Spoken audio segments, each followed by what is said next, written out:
अस्सलाम वालेकुम नाज़रीन, आप देख रहे हैं हमारा यूट्यूब चैनल और मैं हूं सुबारिया रहमान।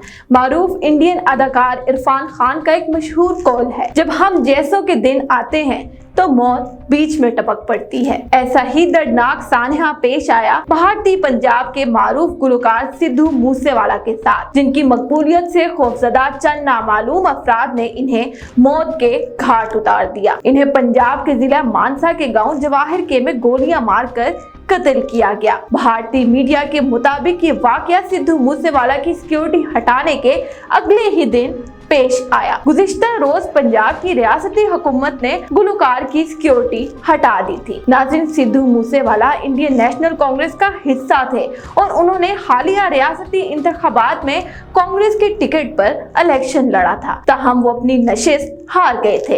इलेक्शन नताइज आने के बाद उन्होंने एक गाना कीप गोट रिलीज किया था, जिसमें उन्होंने आम आदमी पार्टी के कारकुनों को गद्दार करार दिया था। पंजाब में इस वक्त आम आदमी पार्टी की हुकूमत है, जिस पर सिद्धू मूसेवाला के कत्ल के बाद शदीद तनकीद की जा रही है। हैरान कुन बात यह है कि पंजाब में केजरीवाल की हुकूमत ने पहले सिद्धू मूसेवाला की सिक्योरिटी खत्म की और फिर उन तमाम लोगों की खुफिया फहरिस्त आम कर दी जिनकी सिक्योरिटी हटाई गई थी। एक तरह से ये कातलों को दावतनामा था कि हमने सिक्योरिटी हटा दी है, अब आओ और अपना काम पूरा करो। सिद्धू मूसेवाला की मौत और उनके गानों में हैरत अंगेज मुमासलत भी देखी जा रही है। सिद्धू का एक गाना 295 के नाम से भी था और इत्तेफाक की बात यह है कि इनकी मौत 29 मई को ही हुई है।